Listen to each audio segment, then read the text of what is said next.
Welcome, and thank you for joining us tonight for an evening with author Teresa Rhyne in conversation with Larry Burns.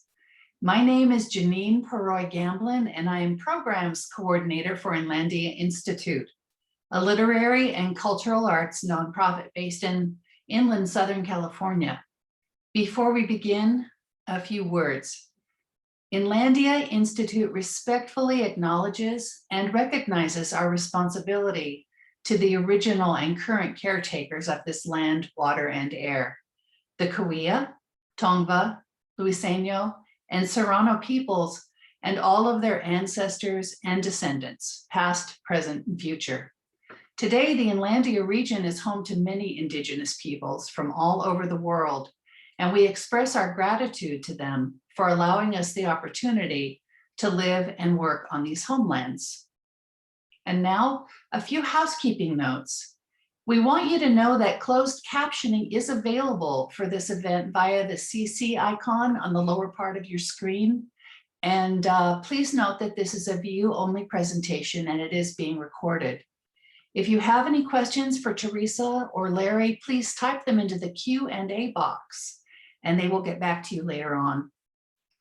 Tonight's event is hosted by Inlandia Institute Board Member Emeritus, Larry Burns. Larry is a writer and artist whose most recent nonfiction book, Secret Inland Empire, shares the weird, wonderful, and sometimes obscure people and places that make the Inland Empire a special place. His projects consider how humans adapt to rapid cultural and technological change, and he is fascinated by the conflict between the systems we design and the values we voice. Teresa Rhyne is the #1 New York Times bestselling author of The Dog Lived and So Will I, a surprisingly funny memoir about Teresa and her dog both surviving cancer. The sequel, The Dogs Were Rescued and So Was I, won the Pat Santee Memorial Award from the Dog Writers Association of America. Her newest book is Poppy in the Wild, A Lost Dog, 1,500 Acres of Wilderness, and the dogged determination that brought her home. And it continues Teresa's tradition of writing humorously about very hard things, proving that tragedy plus time and cute dogs equal heartfelt comedy.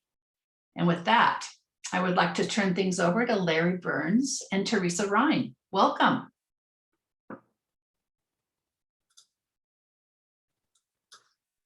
Hi.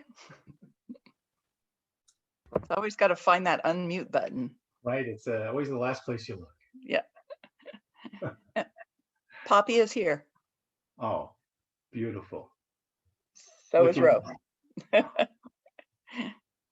Wait, how's that? Now we can see both dogs. That's what's important. That's what everybody's here for. Yes. So this is the couch where the 4 a.m.s happened, where the house was moved around to.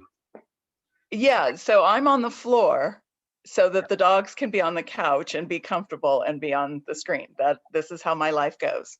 That's yes. I've noticed that recurring theme in all of your books so far. So yes, yeah, the comfort of the dogs. Yeah.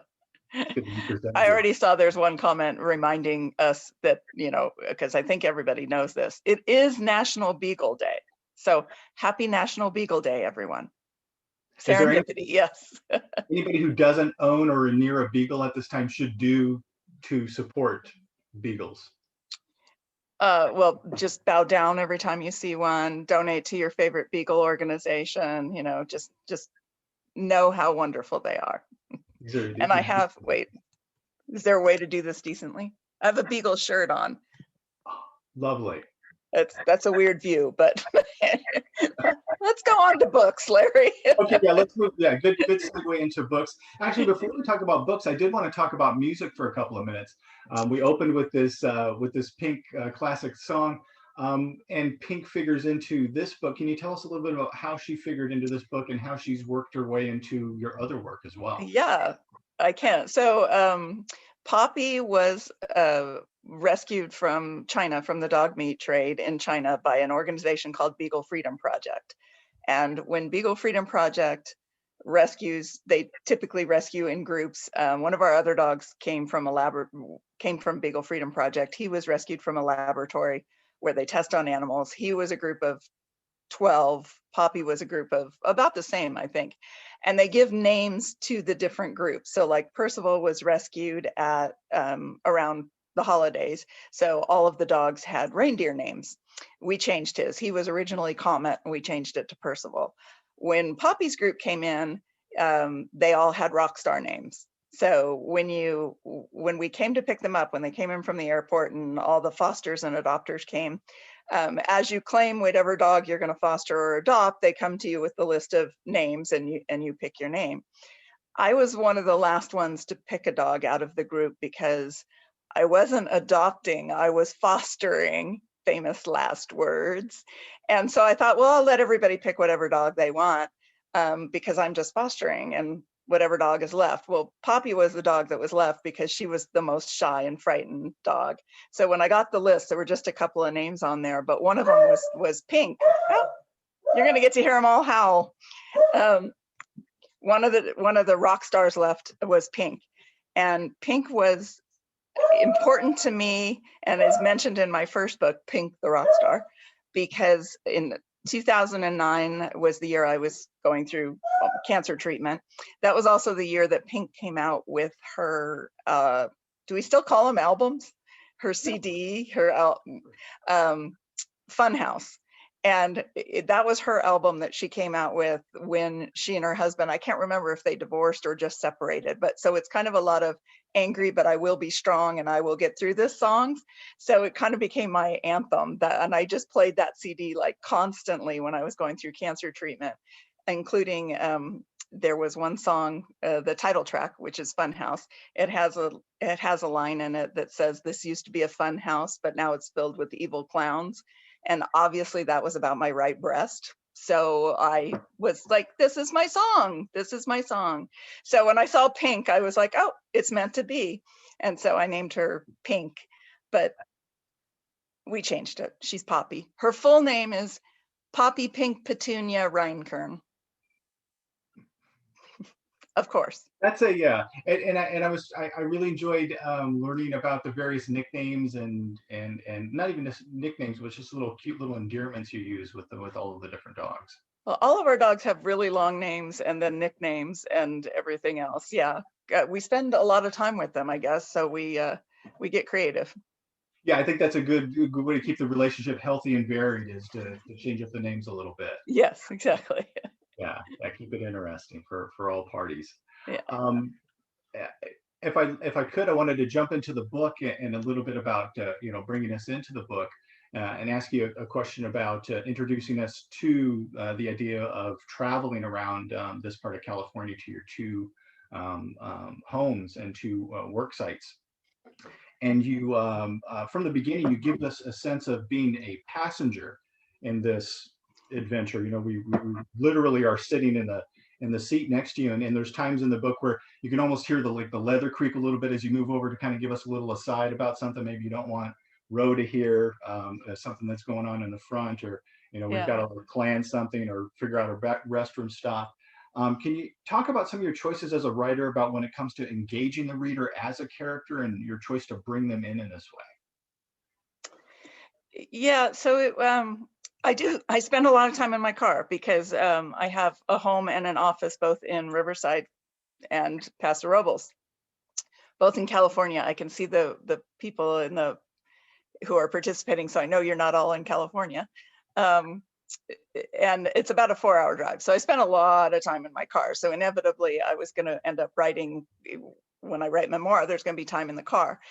But that's kind of tricky as a writer because that can be kind of boring. I mean, you're just driving, but that is where I chose to start the story. And kind of fun. So for those who haven't read it, the book opens. I'm in my car. I'm driving from Paso Robles to Riverside, having just lost one of our beagles to cancer, and I missing having dogs. So I'm kind of cluing the reader in and giving a lot of backstory. So kind of my favorite part about that opening scene is the fact that I, like all books, all writers, right? You write the first scene over and over and over again, and it changes and it becomes something else. And I was finally getting it down to where I thought it was good, but there was just something about it that was bugging me. And I was at a writer's retreat in the Santa Cruz Mountains, Wellstone Writers Retreat.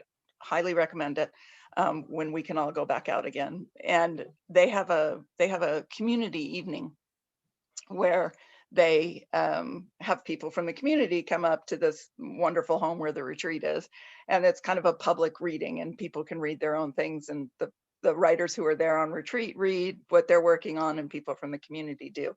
And when I read my opening scene, there was just another community writer there who mentioned that, you know, he thought maybe what would work is if I talked to the dog occasionally.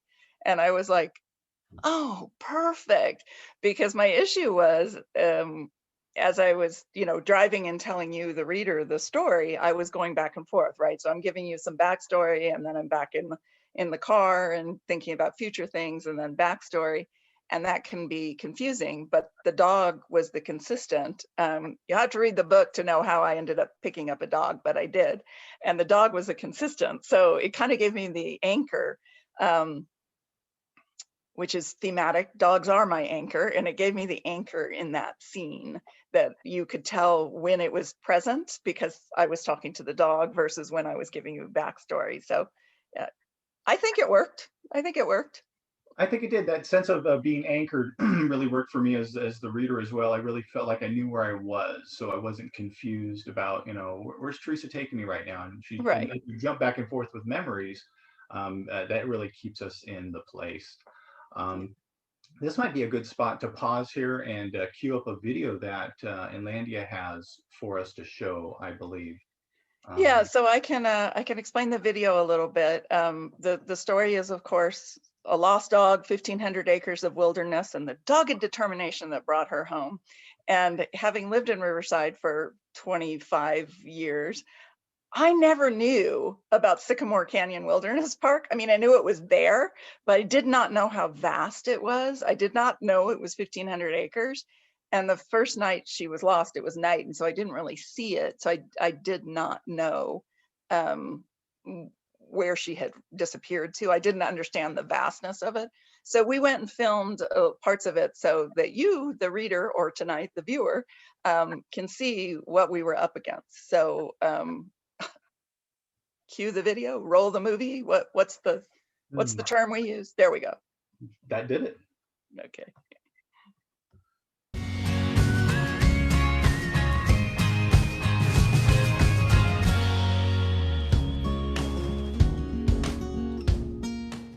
Well, hello, friends. You're looking at Poppy. She's one of the four-legged family members of Teresa Rhyne, a New York Times best-selling author. And Teresa, unfortunately, had to deal with Poppy going missing. Poppy escaped her dog sitter and had quite the adventure. Such an adventure that Teresa Rhyne, in much of her very skillful way, wrote a book about Poppy's long journey in the Sycamore Canyon Wilderness Park. Let's hear from Teresa. Poppy is a dog that was rescued from the Chinese dog meat trade. So she had already been through a lot of trauma in her short little life. So when I first found out she was missing, when I first got that call and the subsequent text, I was horrified, I was terrified, I was despondent, and all I could think about was this poor little dog who'd already been through so much, just running loose. You know, I thought of mountain lions, coyotes, cars she could get hit by. I was scared out of my mind. So like a good dog owner, Poppy was not only microchipped, but she had a GPS tracker on her. But what I learned, unfortunately, is that the GPS tracker is only as good as its battery. And after a while, the battery runs out. So while it helped us, we understood that she had run into the 1,500-acre wilderness park, and we knew a little bit about where she was. Eventually, we didn't know anything anymore. So that's when the vigil started. Where we did know she had been spotted, I would sit and hold vigil and hope that she would be coming back to us and follow every single instruction of our pet rescue specialist.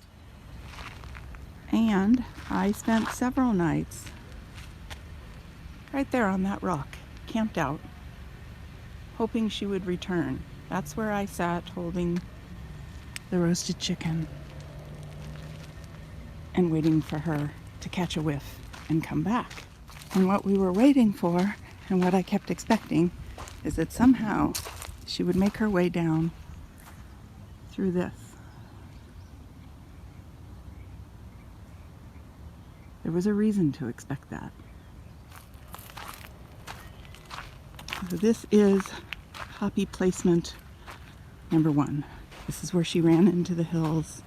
This is where we hung out. I hung out. And my roasted chicken hung out. There's the nature center and the wilderness park behind it. The wilderness park is one of the reasons I was terrified when she was lost. The other reason is this highway that was just right here. It leads to a fairly major freeway. There's lots of traffic and trucks, and not a place for a fright. We're driving by streets, which of course Poppy didn't do. She popped through this neighborhood and eventually made her way down this way. We know all this because we could follow her on her GPS tracker. And she kept cruising through the neighborhood, running up along the side here. I'm sure she was thinking, what a lovely neighborhood. I should hang out here. There are other dogs out walking. I won't give the story away, of course you have to read the book, but eventually we did find Poppy, and she came home, and I think I had PTSD for months, if not still, after that. Poppy is a very happy, well-adjusted dog now. She's doing great, but I still worry all the time about the possibility of her getting loose. But she's adjusted, she's a brave little dog, and we're thrilled to have her home and part of the family.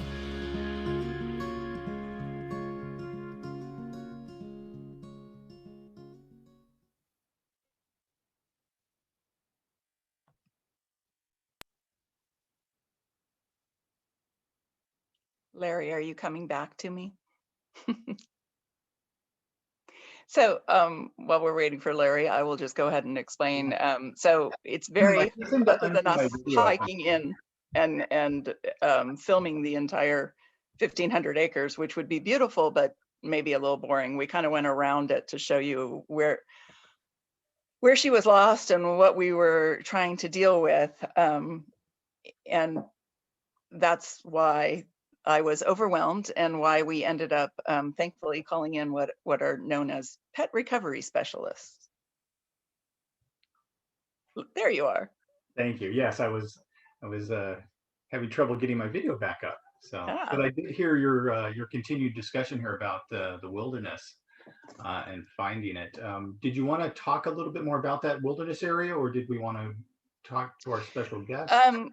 Well, I can tell you it's 1,500 acres. It was a beautiful day when we were out there filming. It was not a beautiful day when Poppy was lost. Poppy, it was January and it was pouring rain and windy and cold, and miserable. She was lost. Someone who was going to be adopting her took her out had her for a trial night, took her out for a restroom break. Thunder and lightning broke out. The puppy twisted out of her harness and ran. And she ran, those of you in Riverside, she ran across Canyon Crest in Chicago and over into the shopping center and back around and over. And eventually, we know this from the GPS tracker, eventually ran into that 1,500-acre wilderness park. I did, as I said before, I did not know it was 1,500 acres. I thought she ran into a park or something.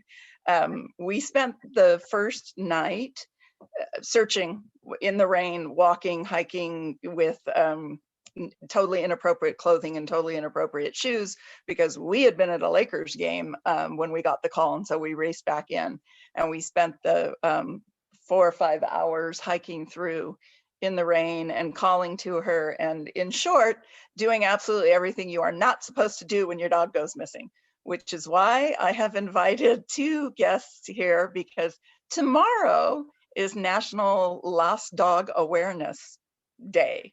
So to prevent everybody from being like me and doing all the wrong things when your dog goes missing, can we bring our guest in now?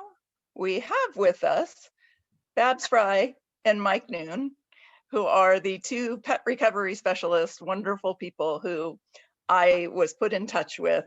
Hi, Babs. You have to unmute. I see Mike up there. Are you going on camera, Mike, or are you staying incognito?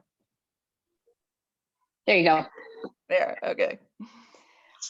So I was posting frantically on Facebook to get people to come and help me search for Poppy. The wrong thing to do.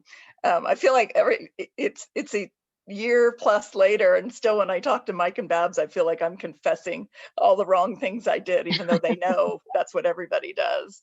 And the next day, somebody told me to contact Mike Noon, and then other people told me to contact Babs.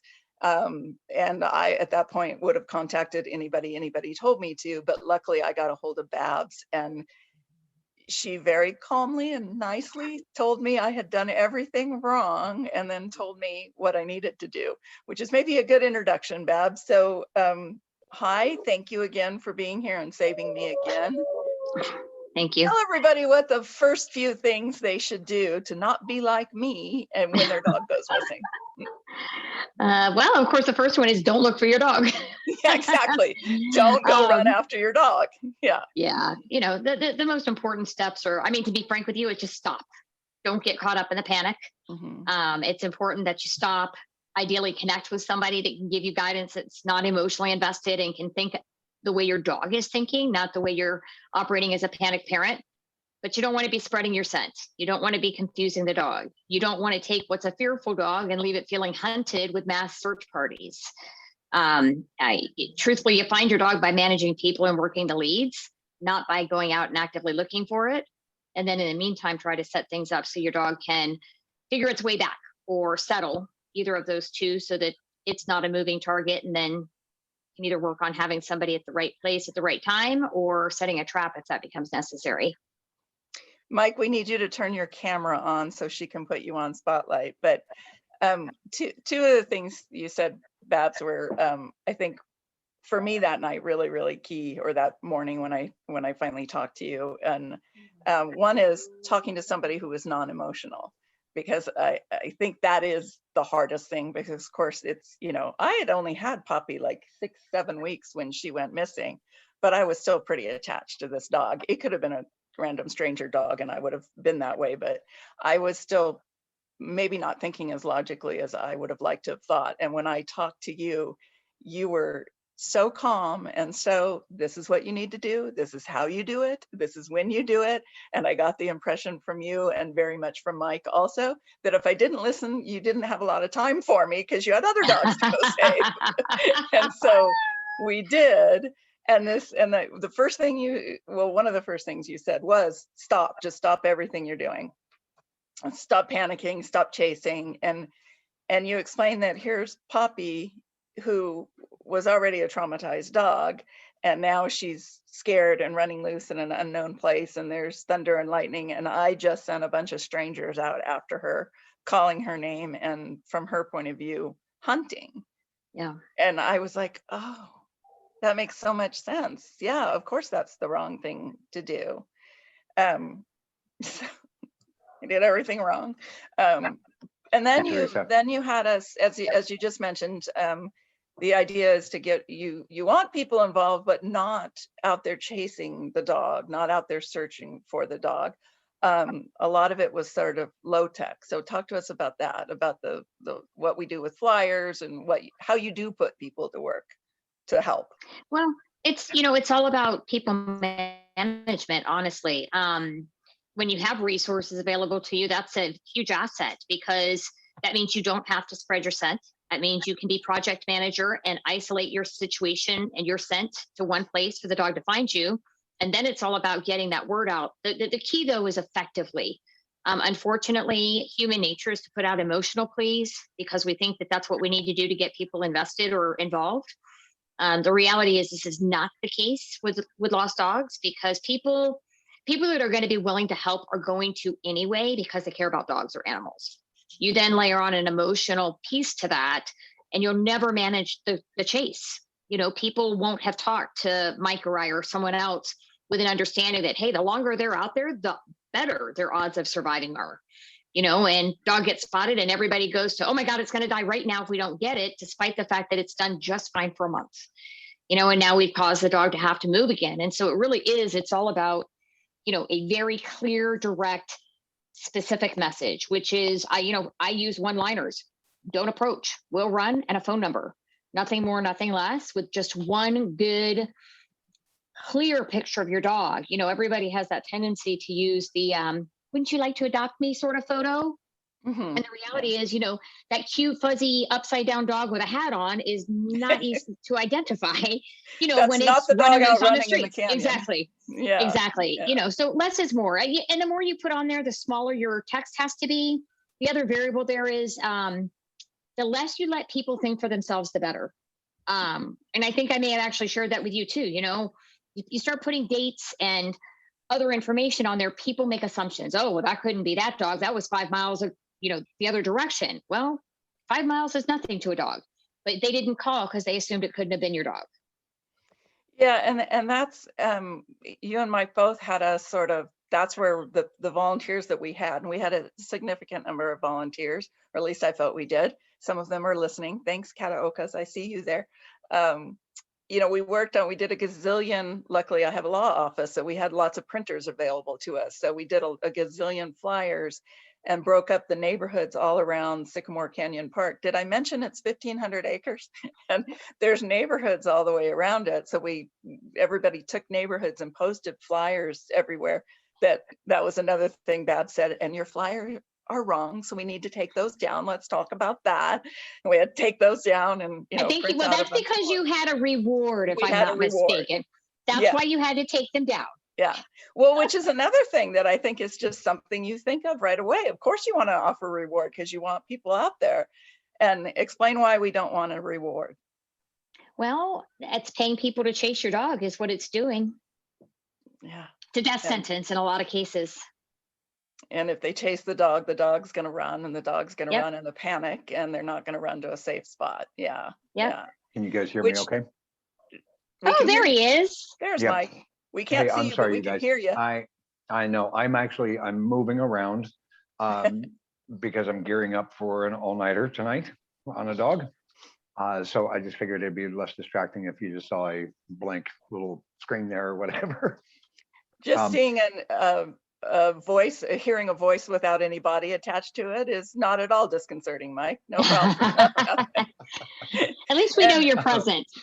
And, and so an all-nighter in the dog pet recovery specialist world is you're out sitting for a dog, trapping a dog, because you're not studying for a test.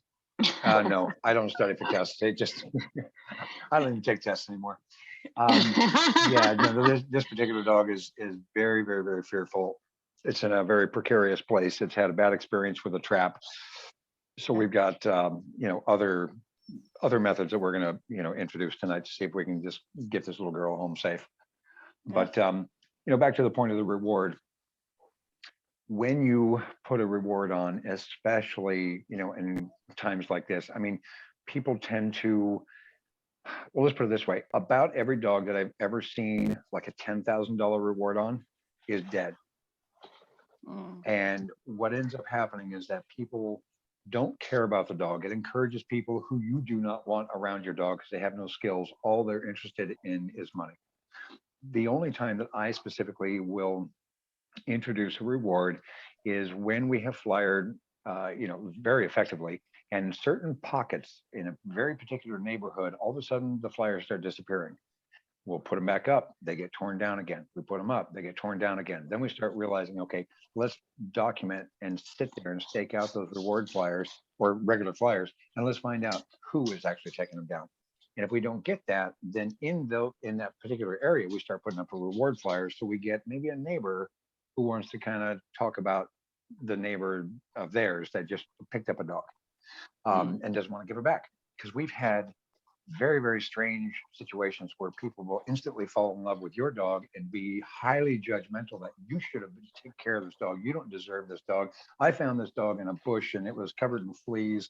Well, yeah, you'd be that way too if I stuck you in a bush for a week, and so they get very judgmental, and judgmental people are not going to return your dog. So that's when we do a reward, or when we know absolutely factually that it was stolen.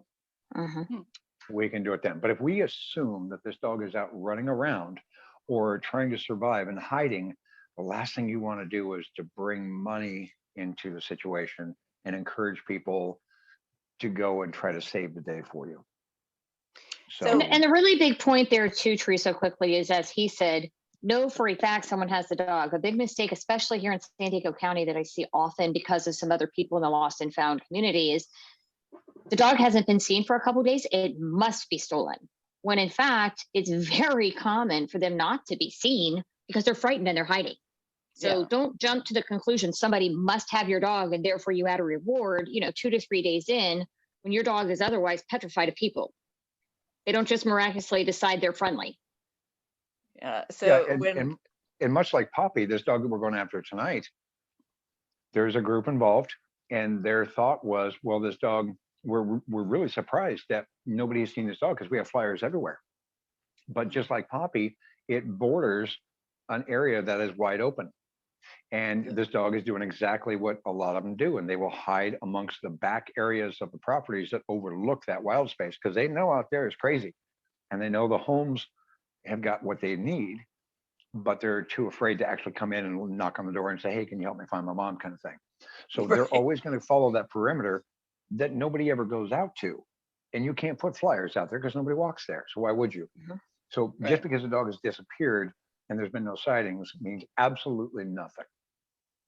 Well, and you both kept saying it to me that, it's a marathon, not a sprint. It's a marathon, not a sprint. And of course, I wanted a sprint. I wanted it over with quickly, but you both kept saying, she could be gone a long time and we just have to set up for success and help her find her way back.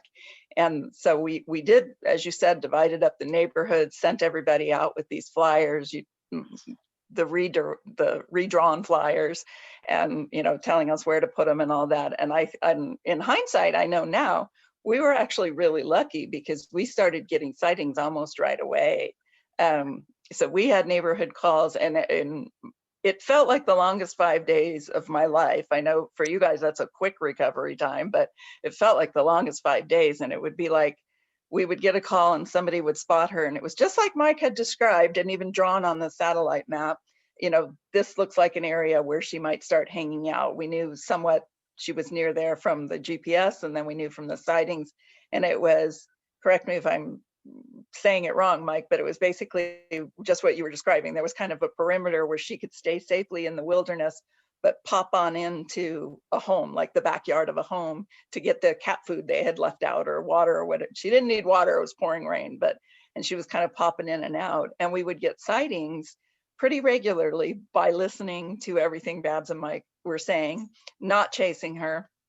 What you saw in the video was the reason I was sitting on that rock with roasted chicken was this idea of the scent, right? That she was supposed to, I had roasted chicken, her favorite toy, my dirty sock, and my dirty self at that point, sitting on the Yeah. rock where closest to where we knew she went in, hoping if she was going to come back around, she would get the scent and we'd be able to, there was no way I was going to be able to catch her. We'd be able to set a trap for her at some point. But we did get enough sightings that we were able to pin down where she was. I say that just as an emphasis on listen to everything they say and call people like Mike and Babs if your dog ever goes missing, because it was truly amazing.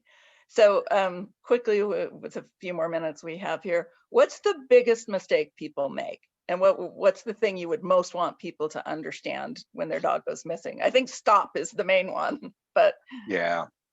Well, Yeah, I mean, the other never, big thing never, is never when you get chase a your dog. sighting. Yeah, when you get a sighting, everybody races out to they forget they've talked to Mike or Babs or anybody else, and off to the races they go when they get that phone call. You know, that first phone call is the most important one. You got somewhere to start and you're in the game, but people inadvertently jump in and race off, and then you've got a problem because they've unfortunately missed an opportunity and may very well have caused a setback. and Mike, you were saying don't chase the dog. Yeah, I mean, that's the first thing that people do. And Yeah. a lot of what we do is, with people who own their own dogs, right? It's been their dog for years. They went camping, they went someplace, fireworks go off, dog goes running. Well, they go after it. And any pursuit behind a dog that's already in motion is chasing to a dog. And it's not a game. And we hear people all the time saying, oh, well, when they run away, you just lay down and pretend you got hurt and they're going to come back. And that's not the way it works. So That's it's some serious fear. hopeful thinking. Yeah. Oh yeah. And bottom line is any motion behind only serves to amplify their fear and their speed. And if you're in a urban environment, that's the worst thing you could possibly do, because we would hope that a dog, maybe on a trot or something, or even at a slight gallop, is going to navigate traffic situations. They're going to turn at a corner. But when all of a sudden their butt's on fire because now you're after them and you're screaming at them and all that, maybe they think you're mad. They might not navigate those intersections very well, and that's a real problem, obviously. So the biggest thing is, and if you come home and if you say it's a windy day and your gate fell down or fence fell down or something, everybody wants to go driving around looking, but you've only got 2 eyes, and collectively you and your friends have only got 10 eyes, and you cannot be effective in that situation. So if you don't find your dog in a half an hour, stop and start getting flyers up, hit social media, do all the posting that we need to do. Because it's the thousands of eyes that go by those flyers every day. That's what's going to solve your problem. And getting back to the reward issue, money will not solve your problem. Doesn't matter how much money you throw at it, that will not solve your problem. So it's just about getting as much awareness out there as possible. So I know it's an emotional situation, but you've got to stop, take a breath, and manage the situation rather than just continue to be the only one out there looking. Because if you're behind the dog, you're behind the dog. You have no idea where they went.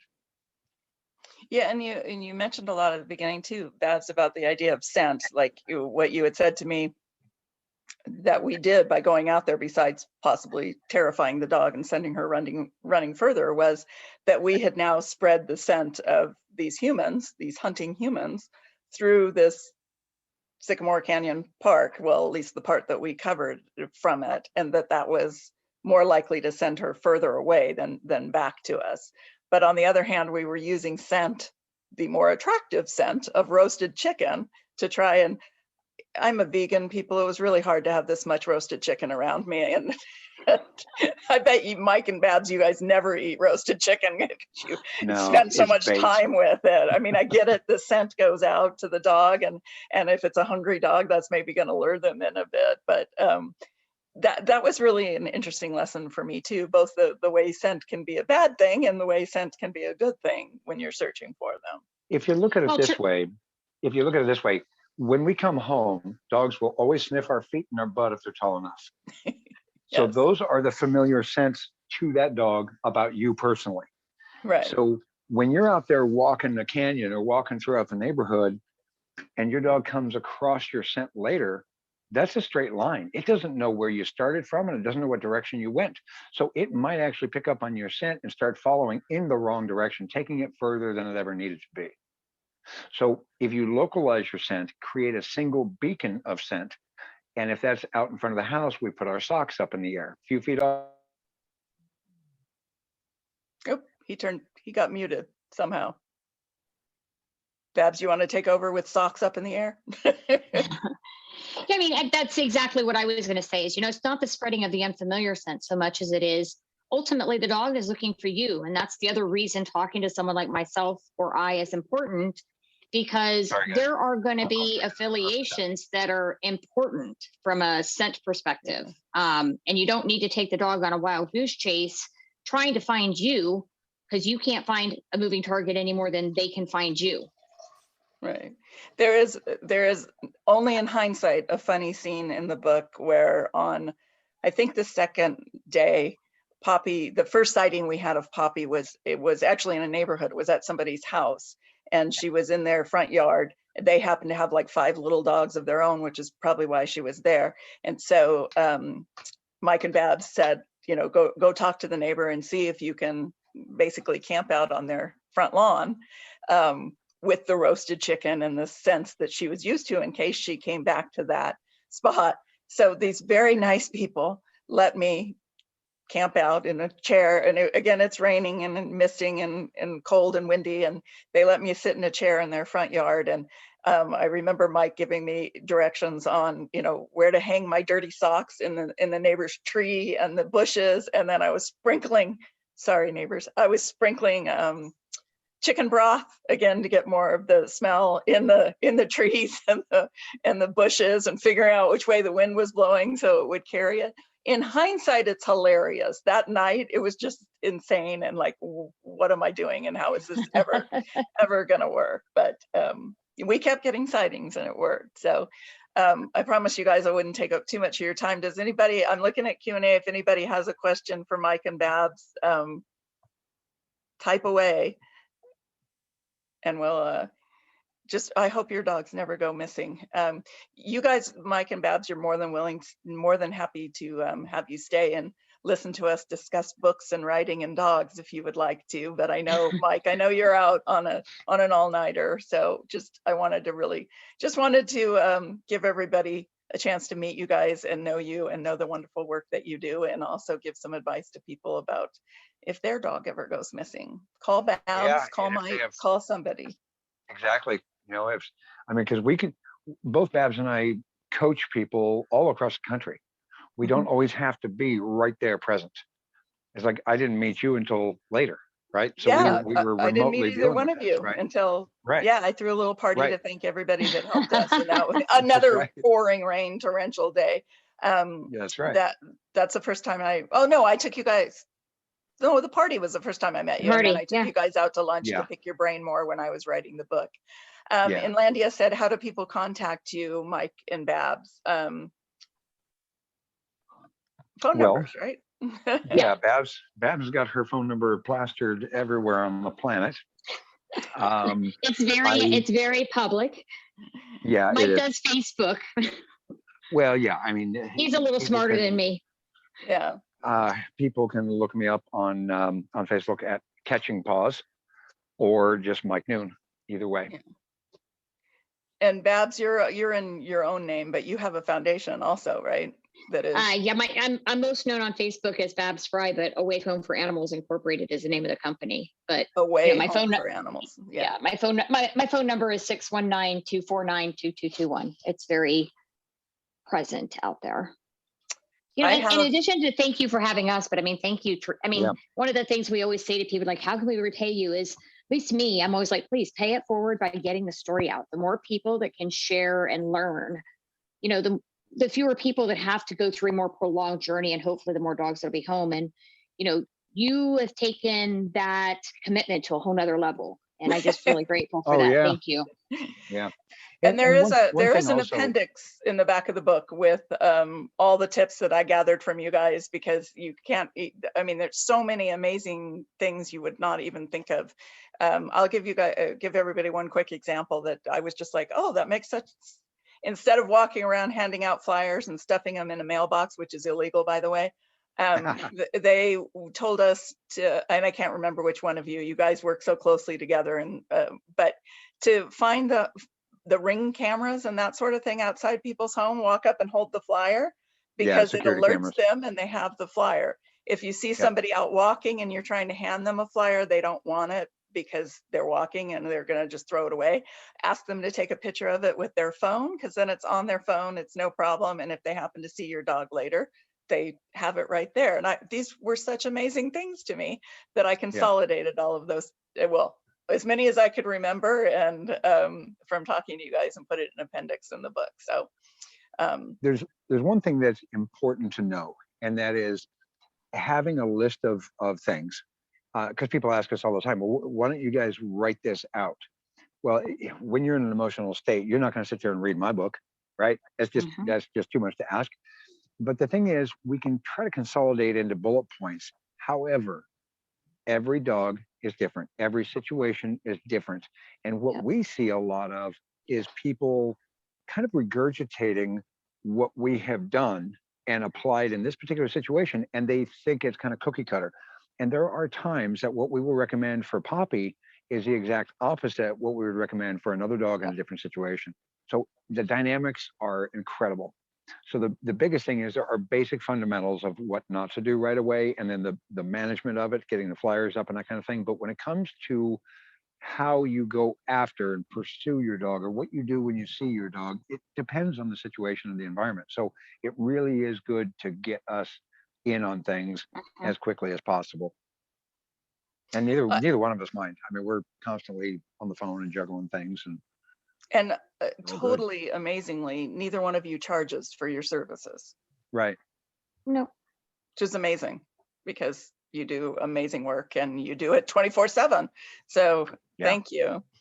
All right, I see a couple of questions. I'm going to see if they're for you guys. And then Dawn said, thanks, Babs and Mike. I enjoy reading about your experience in Teresa's book. Stephanie, I see your question, but since it's on fostering, I'm going to get to it in a little bit. Okay, and the rest are giving out your information. So thank you, guys. Hang out if you would like to, or go find more dogs. Thank you so much. It's great to see you guys both. Thank you. Bye. Thanks for having us. Bye. Thanks. All right, we're back to you, Larry. You're on mute, Larry. Come on. Let's see. Is that better? That is better. In the sense that you can hear me. If that's what you wanted to do, then that is better. That is better. Yeah. I had many thoughts during the conversation that we had there, but one of them was, I know, having just met them, I know that Babs and Mike are good people, because it seems that you would literally do anything they told you to do, including hanging dirty socks in trees. And was there anything that would have given you pause that you might not have done to get Poppy back? Well, what's interesting is I'm not usually someone who takes orders very well. I'm more of the, distrust authority, question authority kind of. But at the time when I first, many people gave me Mike and Bab's names, and one person in particular who I trust explicitly about dogs, well, everything, but dogs in particular, had given me Mike's name, and she said, whatever he says, just do it. And I was like, okay. And then it turned out Mike and Babs worked together a lot as well. So, but when I didn't reach Mike at first, I reached Babs. And there was just something about the way she explained it to me, just very calmly and very, methodically, but really logically, which is what I needed, and here's why. She wasn't just yelling at me, do this, do that, do this. She was like, no, well, this is wrong, and here's why, and I need you to do this. And at that point, it was like having a life raft thrown to me. I needed help, and she was offering help, and the help makes sense to me. I think if they had told me to do something that made absolutely no sense at all to me, I might have had trouble doing it. But everything made sense to me. The biggest thing I had trouble with had nothing to do with them. It's just that I am terrible with directions. North is straight in front of me. That's it.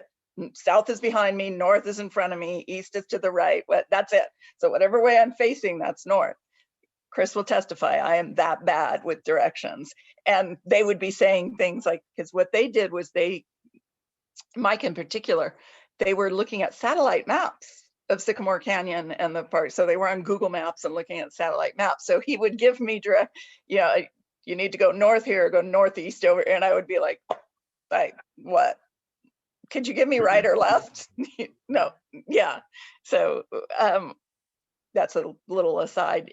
I don't know if they could have told me something that I would not have done.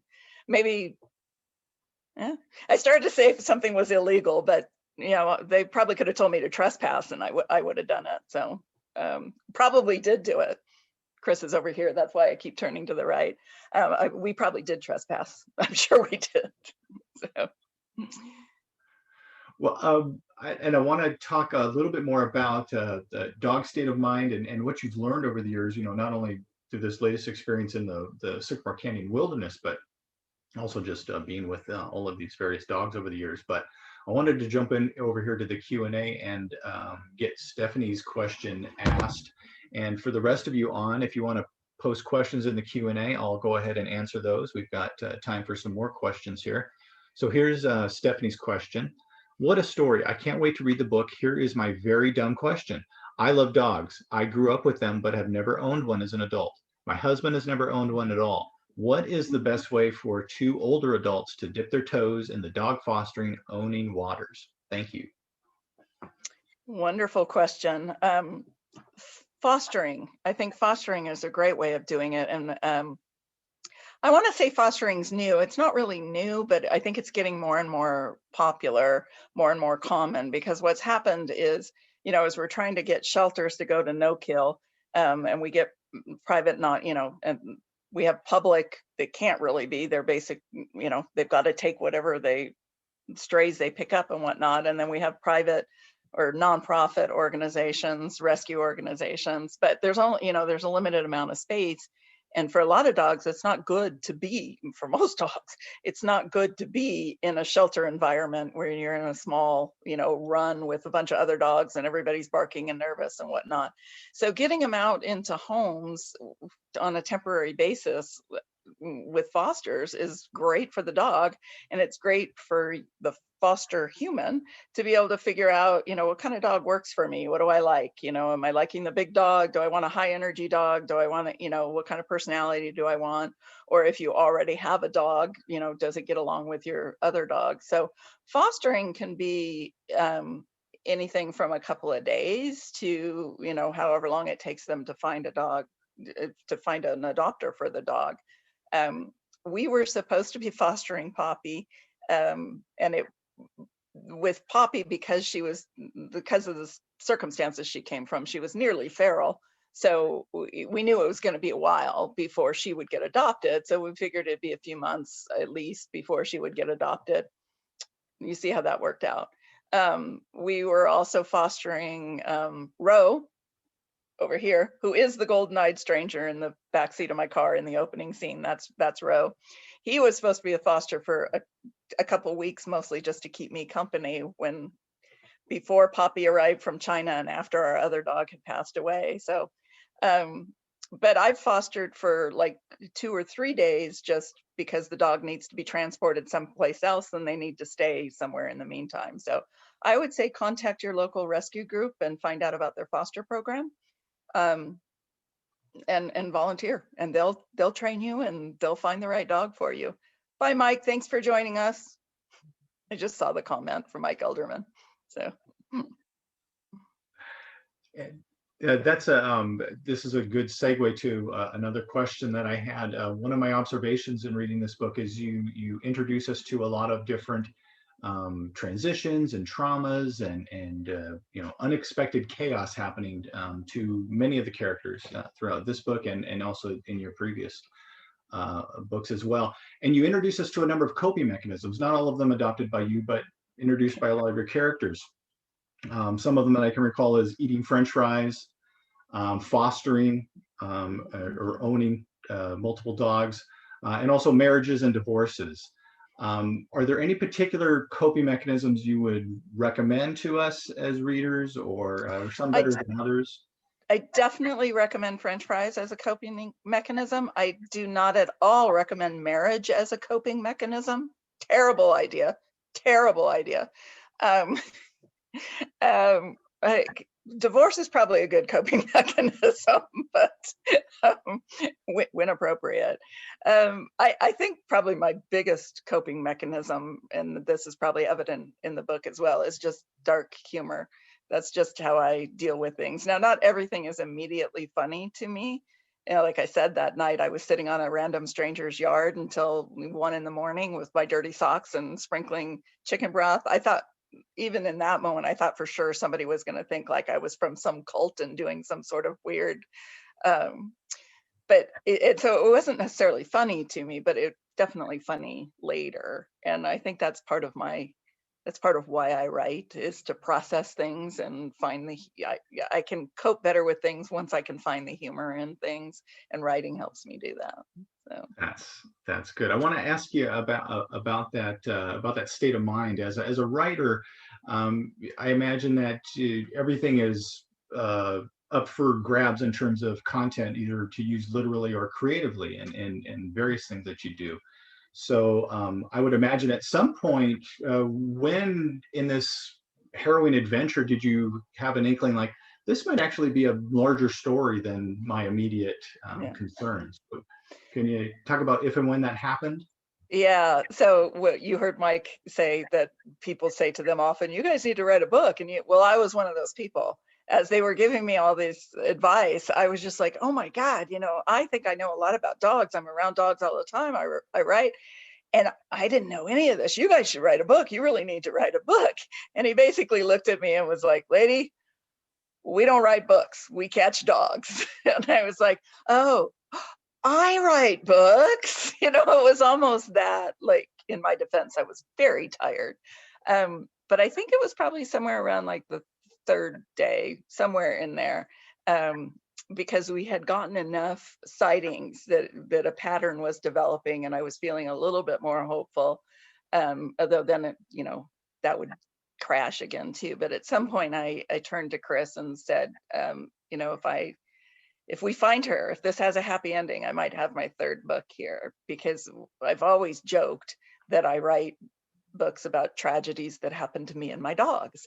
And while they make for pretty good books, it kind of sucks to have to live through it. So I didn't really want that to be my career of, dog tragedy books. But lo and behold, the universe gave us one more, and we had a happy ending. Inlandia questioning, so what will your fourth book be about? The tragedy hasn't happened yet. No. Oh my goodness. No, I'm actually working on a novel. I would like to not have to base everything on reality. I would like to not have another tragedy happen to my dogs in particular, but me or Chris either. So I decided to go back to fiction. So that's what I've been working on. There is a dog in it, but it's not necessarily a dog book. But, speaking of these influences and where your next works is going to be taking you, tell me a little bit about what the experience was like, being in Sycamore Canyon for the first time. You lived in Riverside for a long time, and you had never spent any time in this large urban park, which is one of the largest in the United States west of the Mississippi, inside an urban area. So it's a very special feature about Riverside, and I happen to live a mile away from it. And so when people go there, sometimes they go, oh, meet me at the entrance of Sycamore Canyon, and you're like, there's about 6 entrances to Sycamore Canyon, plus all the places a dog could scurry in and out of when it wanted to.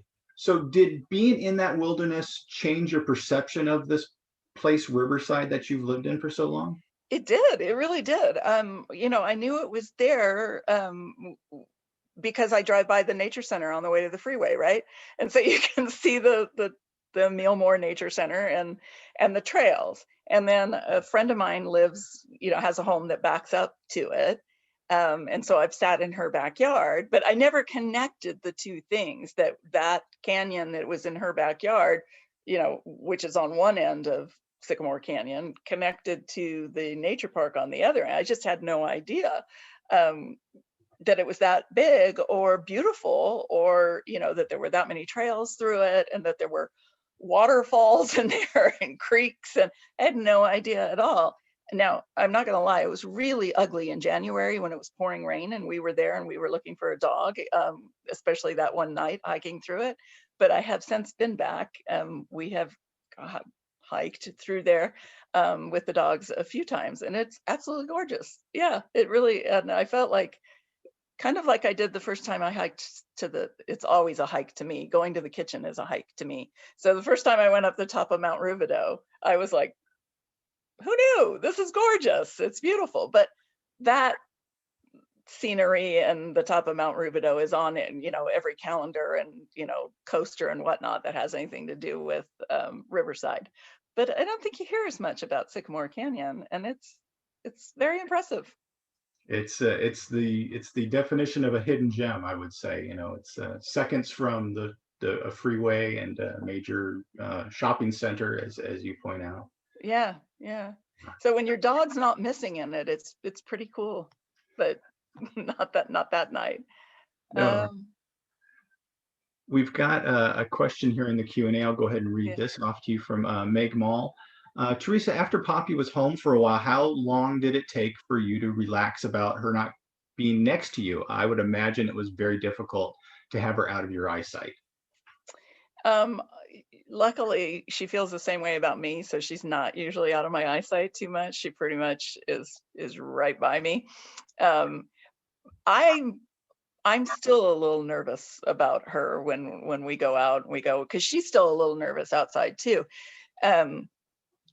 How long did it take till I was close to normal? Can you guys hear Chris laughing in the background?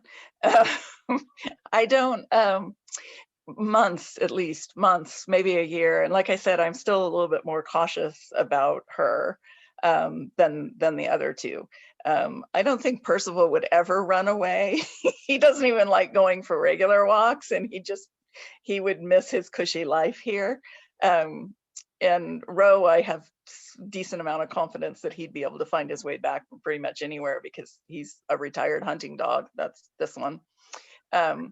So I'm still a little nervous, but I'm also she's my girl, so I'm still pretty nervous about that. But she sticks to me pretty closely. So Meg wanted to know that you made the right choice for being a foster fail. That was on both of them. They are, and she actually really kind of balances our pack here, because she is truly the little sister dog. She can get away with anything. She can jump on them. She can chew on them. She can take toys right out of their mouth. She can get away with anything. Where the two boys, you guys haven't seen Percival yet. He's over there. But the two boys, they give each other a hard time all the time. And they are the "you're touching me" type, where she can climb all over them. So she was a good addition. And I like having 3 dogs. 4 is even better. 5 would be awesome. Oh, 5 would be a project. I think Chris would have to write that book. Or get to. I've had as many as 6 in my life at one time, but that was on 4 acres, so that's a little bit different life. That's a lot, and it makes me think. It makes me think a lot about your pack, and particularly, in your books, like this call we're having together in this discussion. Chris is there, but also not there. He's present, right? He's an important presence in your life. And I imagine in your pack, you have a lot of important people that come through your life. And as a writer and a best-selling writer, I would imagine from time to time, some people in your pack would do something and immediately turn to you and say, "This better not appear in a book." Or conversely, they might also pitch you from time to time and go, "Hey, wouldn't this make a great story for your book?" Do those things happen to you? Was there something you wanted to put in this book or another story that you just couldn't? I'll give you a lawyer. So there was definitely a part that I could not put in the book, and will I say it on a live video. So you do have to be judicious in what you put in and what you put out. I will say I made it to 3, I call them dog-oirs, part memoir, part dog book. So I made it to my 3rd dog-oir without pissing off my own family, but I didn't make it all the way through the 3rd one. Everybody's still speaking to me, but in the first one, it was Chris's family who was not happy with it. The second one, it was anybody who eats meat who wasn't happy with it. And in the third one, it was some of my family members who weren't happy with it. But yeah, that's going to happen. Do I have people? No, mostly I just have people want to know if they're going to be in it. And I think I have, Chris is the only person who I think has been in all 3 books. And then my friend Michelle, who has the house that backs up to Sycamore Canyon, I think she has been in all 3 books as well. And Matt, I know you're listening, or I think Matt's been in all 3 books as well, or at least in the acknowledgements of all 3 books. But other than that, it's mostly people are just like, am I in this one? Am I in that one? You know, they not so much in the moment, because I don't necessarily know what's going to end up in a book, even like a book like Poppy, where it's a fairly chronological story. You know, she gets lost and here's what we go through to find her. And then there's a lot of backstory about why I am the way I am and what's going on in my life at the time. So there was some backstory that came in that I would not have guessed until I was writing was important to this story. That's the backstory that got my family upset. None of them are on the, on the call. One of the things that really struck me as well, and just this whole connections with family and all the ways in which dogs help with the connections between family and connections between these people and organizations. When you talk about your home and work life, the dogs are always incorporated into that. So you've clearly spent a good part of your life around dogs and studying dogs, and sounds like learning from dogs. So tell us a little bit about what your thoughts are in terms of the dog mindset, the dog philosophy. How would you describe it? How do you use it in your life? I would describe it like this. Those, you know, those are some pretty stressed out beings right there. Yeah, I think especially for someone like me, who I spend a lot of time in my head and I'm not the world's most optimistic person. It does me good to be around dogs because they are so in the moment and just always looking on the bright side, so to speak. They're just happy beings, and none of our dogs have very charmed backgrounds. You know, they all came from very tough situations, but they're all super happy, content dogs. Again, they're content dogs and living their best life, so to speak.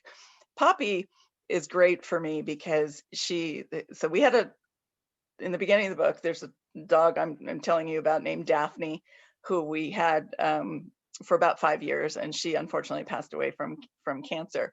And we always joked that she was my dog because she was the dog version of me. So she was a little bit grumpy. She didn't like people to like be loud and mess around. She needed things controlled, and she wasn't good with chaos. And but she could be cute and cuddly too, and nice. But she was like the dog version of me. Chris called her, what did you call her? The commissioner? He called her the commissioner. As far as I know, he doesn't call me that. But Poppy is like the exact opposite of me. She's like this perky, happy being. Like she wakes up in the morning like it's another day, and she's so excited. And I wake up, but for Poppy, I wake up like ready to kill people until I get my coffee. But she makes me laugh like right away because she's so happy, and she just grumbled. I'm too loud. I woke her up. But she's so happy and easygoing that it's wonderful for me to be around her. And she's just funny and happy like they are. So for me, it's just, well, for everybody, I think it's really good to be around dogs. Yeah, that's that I notice my mood is usually better around one or more dogs, and when you see one walking towards you, it's usually with hopeful anticipation, not dread. Yeah, yeah. And they're so easily entertained and made happy, you know, a treat, a scratch behind the ear, you know, a comfortable pillow. They're good. Little things, and finding those moments of happiness and finding ways for us to get along with each other. Dogs seem to do a really good job of figuring out how to fit in. Yeah. Uh, Yeah. and that leads me to another question I wanted to ask you about. And since we've started with advice, I want to go ahead and ask you another question about advice. You take us on the road, and we're in the passenger seat with you, sharing French fries. You've been on the road a lot. You take that 46 to the 5 back and forth, thousands of miles a year. You beautifully describe what is often not the prettiest part of a drive along the California northern southern areas, but you bring it to life. If we're with you in the car, I was starting to think about, well, what might Teresa find acceptable or not acceptable in the car? Like who could be a good passenger for? Obviously, a dog in a crate is usually a good way to go. Golden eyes, always a plus. But for us humans, what could we do if we were in that drive with you for 3 or 4 hours at a stretch to earn a scratch behind the ears or our share of the crispier French fries? You cannot be playing loud music, and you cannot have the air conditioning on unless it's like 110 out. I absolutely hate air conditioning, and I hate loud music. I told you I'm grumpy. So I listen. I like my time in the drive because it's kind of my downtime. It's my quiet time and my downtime. I have basically 2 careers, and one of them, the lawyer one, is a bit more stressful and time consuming than the writing one, but they're both fairly time consuming and involve me talking to a lot of people. So I just like my quiet time in the car. So if somebody's going to drive with me, they're going to need to be like a dog in the back seat and just be quiet. I also can't make it 4 hours without having to stop. So they'd have to be prepared for that too.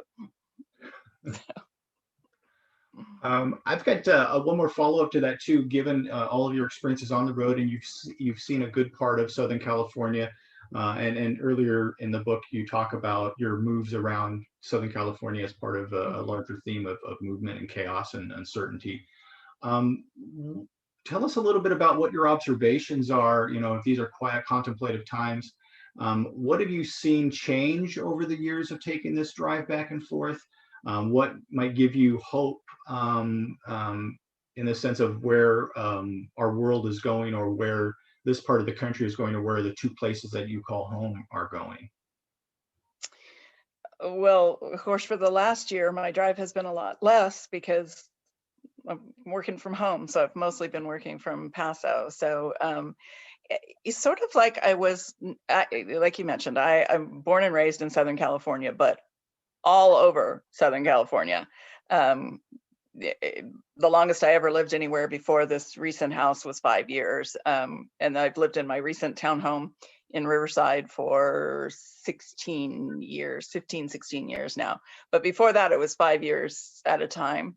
So I think the most surprising thing to me driving to Central California was as a child and growing up and maybe well into my 30s, there was no Central California to me. There was Northern California, there was the Bay Area, and there was Southern California. There was no Central California.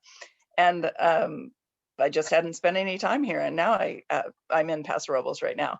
And now I absolutely love it. And I think Central California is just fabulous. And much like discovering Sycamore Canyon, discovering that basically once you pass, call it Magic Mountain, it is, just wide open spaces. And you do really realize how much, produce and unfortunately animal agriculture there is in California as well on that drive. But it's a nice contemplative drive. I saw 2 questions, I thought. There's a question that, if you're interested, if you wanted to share an excerpt from the book, either about some of the visuals or a particular story that you want to share with the audience. I'm telling you the stories. No, here's what it was. You've made a franchise out of writing these dog-oirs. I like that. You also have a very active day job. How do you get any writing done? What's your writing process? Any words of wisdom for would-be writers who have a great idea but no idea where to begin? The lawyer in me wants to say compound and complex, objection. But I'll try to remember to answer all of those. The best thing I did when writing this book and then the novel that I've started writing on is I started doing this 1,000 words a day. So there's an author, Jamie Attenberg, who started 1,000 words a day, and it's basically hashtag 1,000 words a day, but she does a Substack for it too. And if you sign up for it, she sends you an email every morning that is basically encouraging. And it's the 1,000 words a day. It's kind of like NaNoWriMo, the National Novel Writing Month, but it's for like, I think I want to say 6-week period where your goal is to write 1,000 words a day. And so everybody signs up for it and kind of reports in on their 1,000 words a day. And when I started this novel, I thought, okay, that'll be a great way to do it, because I've had it spinning around in my head for forever. And everybody knows you have to do the shitty first draft first. So I thought, well, 1,000 words a day, I'll do 1,000 words of a, sorry, was I probably not supposed to swear, of a crappy first draft. And I signed it. And some days it would take me hours to get the 1,000 words done. Other days I would just fly through and I would have like 3,000 words done and no time would have gone by at all. And I got in the routine. I am not a morning person, but I got in the routine of getting up at like 6 or 6:30 in the morning, getting my coffee and going straight to my computer and just making sure I got my 1,000 words done. And it made me super productive because like right away I had accomplished something for the day, which is not like me by 7 or 8 in the morning. I usually can only accomplish opening my eyes by then. So that is kind of what got going on that one. But otherwise, when do I find time to write? Usually on weekends. And then I try to do a lot of writing retreats, whether it's, just getting together with a couple of friends who are writers, or a weekend, or a week here or there. I have 2 very good friends who are writers that once a year we do a week, at least a week long, where we go away somewhere and write and drink, and write and create.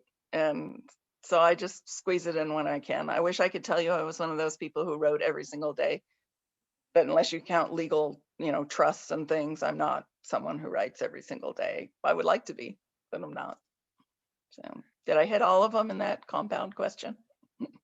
It sounds like you did. I'm glad you grabbed that question out of the, and the answer is an affirmative. Yes. Okay.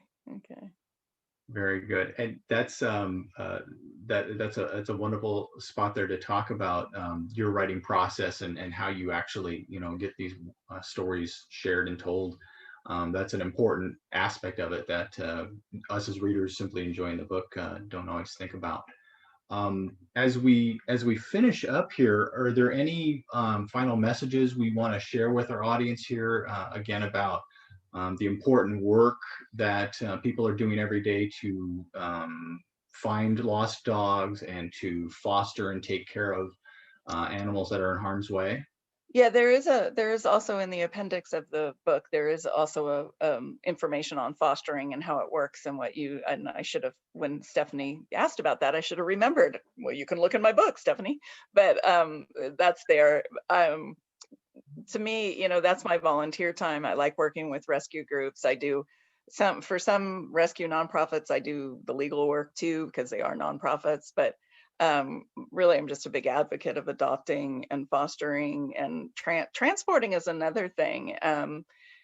Getting the dogs from, like, I have friends who they get dogs from the south to bring them up to the north or the west, because in the south they have a way overabundance of dogs. Spaying and neutering isn't as common, and they have overflow in their shelters, and they're killing dogs at still an alarming rate. So a lot of rescues are going from taking the animals from the south to either the northeast or the west, California, believe it or not.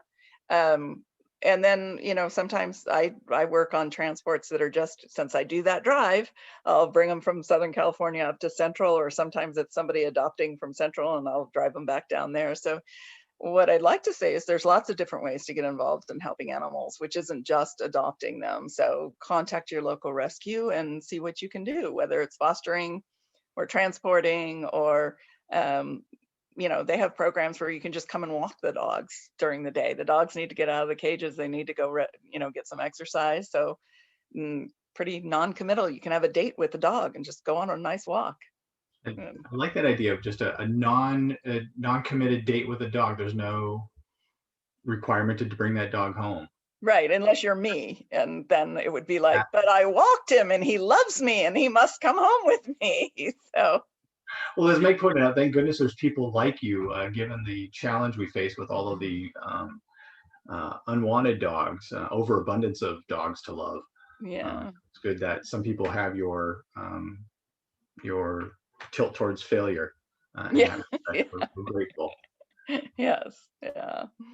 Thank you. And Teresa, it's been a pleasure talking with you, talking Talking about with the you. book, yeah, and talking about the things that matter to us, and talking about place. You know, Inlandia is known for a lot of things, but one thing they're really known about is really capturing artists and writers who talk about place. And you did that wonderfully here, and really connected it to people and why these places matter and why these stories matter, and gave us some practical things to do with it too. So thank Yeah. you. And I have to say, in the hardback version, accidentally the map of Sycamore Canyon got left out, but I believe it is now in the Kindle version, and it will be in the paperback version. It will be coming out in paperback. I'm not sure yet when, but there is a map of Sycamore Canyon, and it kind of has all the spots in it that you can kind of follow along. But I thought it was kind of interesting to have it in there to see what that park looks like. You can't really tell how big it is from a one page in the book, but I think it will be useful, and we may find more people out in Sycamore Canyon, for better or worse. Yes, yeah, it may be a run on that place. Yeah, This yeah. is great right now. And then Landy, you'll have to keep us posted on when it is available in paperback, and we'll have you Yeah, back to I chat will do about that. it as well. Yeah. Looking for, there's Inlandia. Oh, and Oh, there's, there it is. Okay, yeah. So you can kind of see the freeway, the roads, and then there's a key to it where all those different, so one is where we live, 2 is where she got lost, and then 3, 4, you kind of follow the sightings. And while that might not look like a pattern to you, to those dog experts that we had on earlier, that was a pattern, and we were able to find her. So yeah. Oops. I hope I didn't put people's addresses in there. Some of those nice folks who let me sit on their lawn. So anyway, no. thanks. This was fun. Wonderful. Yeah, it was good. It was good to have you here. Inlandia, did you have some final thoughts, upcoming announcements, anything else to add? Hi, Janine. Yeah, yeah, we do have a few. Starting with thanking you so much for this wonderful panel and evening and discussion we just had. I see Victoria mentioned that it was sweet with lots of good and useful information, and it really was. I learned so much, and I want to thank you. And also, I know Babs and Mike have gone on with the rest of their evening, and we're all thinking about Mike looking for that pup tonight, but how wonderful to hear from them and all the important tips, which I did not know either. I've looked for many a lost cat, it seems, but with dogs, I didn't know these things. So it's great to know. I also want to give a shout out to John Welch, who put that fantastic video together for us tonight. Yes, thank you, John. Yeah, thank you so much. Who is also an animal lover. And on behalf of Inlandia Institute, I want to thank everyone for joining us this evening. If you haven't already done so, please like and follow us on social media to learn about special and upcoming events. On May 5th, we will be hosting a very special event with Riverside Art Museum and the Cheech in honor of Cinco de Mayo. You won't want to miss it. It's called Celebrating Cultura Cinco de Mayo Over the Ages. We hope to see you then. So thank you for being here tonight, and everybody, goodbye. Thank you.